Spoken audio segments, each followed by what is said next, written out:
ജിത്തിനെ കാണാൻ ഞാൻ വന്നത്. പിന്നെ ഇവിടെ ആദ്യത്തെ ഒരു മൂവിയും കൂടെ ആയിരുന്നു. പിന്നെ അതുപോലെ തന്നെ ഇനി അടുത്തൊരു മൂവി വരുന്നുണ്ട്. അത് മിക്കവാറും ഓണത്തിനാണ് തോന്നുന്നു ഇറങ്ങുന്നത്.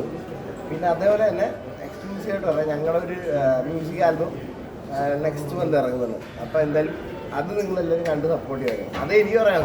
ഓക്കെ, ഇവിടെ ആരെയൊക്കെ ഇവിടെ പറയട്ടെ. ഞങ്ങളെ ചിലപ്പോൾ ഫ്യൂച്ചറിൽ വന്നേക്കാം. ആ സോങ് ആ ഫസ്റ്റ് സുമിത്തുമായിട്ടുള്ള സോങ് ഉണ്ട്, അത് സൂപ്പറായിരുന്നു.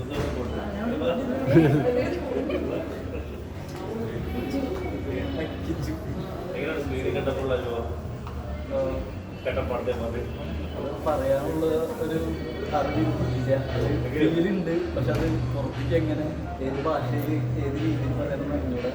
ഭയങ്കര ഫീലിംഗ് ഉണ്ട്. പിന്നെ എന്നെക്കാളും ഈ പറയാനുള്ള രണ്ടുപേരുടെ പേരാണെന്ന് ഫൈസൽ സാർ, എൻ്റെ കപ്പിത്താൻ, രണ്ട് വിനോദൊക്കെ. ഞാൻ ഭയങ്കര ഫാനായിപ്പോയി, ഭയങ്കരമായ ഫാനാണ്.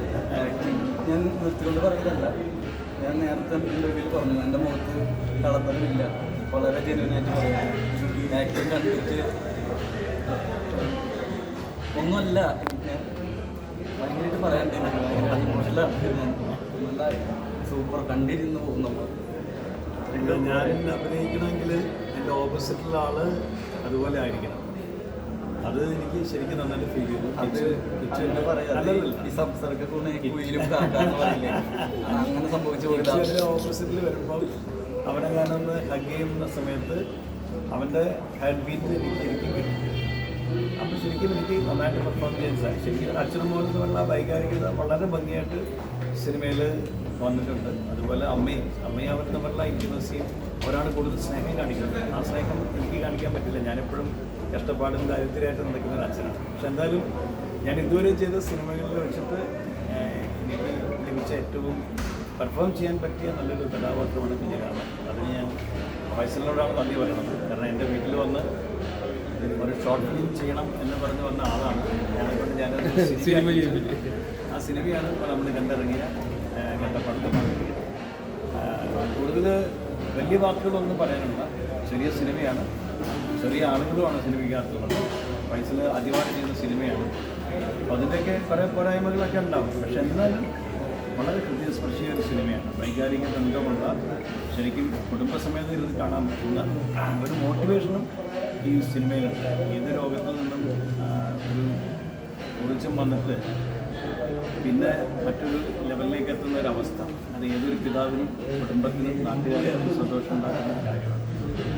പിന്നെ ഇതിൽ വലിയ സൂപ്പർ സ്റ്റാറുകളൊന്നും ഇല്ലെങ്കിലും നിങ്ങൾ സിനിമ കാണുമ്പോൾ നിങ്ങൾക്ക് ബോധ്യമാവും ഇവർ എന്തുകൊണ്ടും ആപ്റ്റായിരുന്നു ആ കഥാപാത്രം ചെയ്യാൻ. ഈ ഒരു ഒരുപാട് പുതിയ ആൾക്കാർക്ക് നമ്മൾ അവസരം കൊടുത്തിട്ടുണ്ട്. അവർക്കിത് സൂട്ടായിരുന്നു ആ കഥാപാത്രത്തിന് ബോധ്യമാവും. ഒരുപാട് പ്രണയരംഗങ്ങളും കോമഡിയും ഒരുപാട് ഹൃദയസ്പർശിയായ നിമിഷങ്ങളുള്ള നല്ലൊരു സിനിമയാണ്. 43 കേന്ദ്രങ്ങളിലാണ് ഇന്ന് സിനിമ റിലീസായിട്ടുള്ളത്. എല്ലാവരും ഈ ഒരു കൊച്ചു ചിത്രത്തെ കൈ നീട്ടി സ്വീകരിച്ചതായിട്ട് എല്ലാ കേരളത്തിൻ്റെ വിവിധ ഭാഗങ്ങളിൽ റിപ്പോർട്ടുകൾ വരുന്നു. ഇത് നിങ്ങളും കൂടി, നിങ്ങൾ കാണുന്നവരൊക്കെ നെഞ്ചിലേറ്റ് സ്വീകരിക്കണമെന്ന് അഭ്യർത്ഥിക്കുകയാണ്. ഓക്കെ, തീർച്ചയായിട്ടും നിങ്ങളുടെ മാധ്യമങ്ങളുടെ ഒക്കെ സപ്പോർട്ട് ഉണ്ടാവണമെന്ന് അഭ്യർത്ഥിക്കുന്നത്. രണ്ടുപേരുടെയും താരം ജോഡികൾ എന്തായാലും ക്ലിക്കാവും. വിനോദേട്ടൻ ഓൾറെഡി ക്ലിക്കായി കഴിഞ്ഞു. സിനിമയിൽ സ്റ്റാർട്ടിങ് തൊട്ട് അവസാനം ആ ഒരു ഷോട്ട് വരികയും വിനോദേട്ടന്റെ തകർത്ത ഞാൻ ഒട്ടും എക്സ്പെക്ട് ചെയ്തില്ല കേട്ടോ. തീർച്ചയായിട്ടും എല്ലാവരും തിയേറ്ററിൽ തന്നെ പോയി കാണണം എന്നാണ് എനിക്ക് പറയുന്നത്. മിസ്സാക്കരുത്. അതിഗംഭീരമായ വിനോദേട്ടൻ, സുമിത്ത്, നീമ മാത്യു, ഒരുപാട് പുതിയ ആൾക്കാർ, വിജയകാരൻ, ശിവജി ഗുരുവായൂരുടെ എല്ലാവരുടെയും ഗംഭീരമായൊരു പെർഫോമൻസ് ഈ സിനിമയിൽ കാണാൻ സാധിക്കും. അപ്പം എല്ലാവരും തിയേറ്ററിൽ തന്നെ പോയി കാണാം. Thank you very much.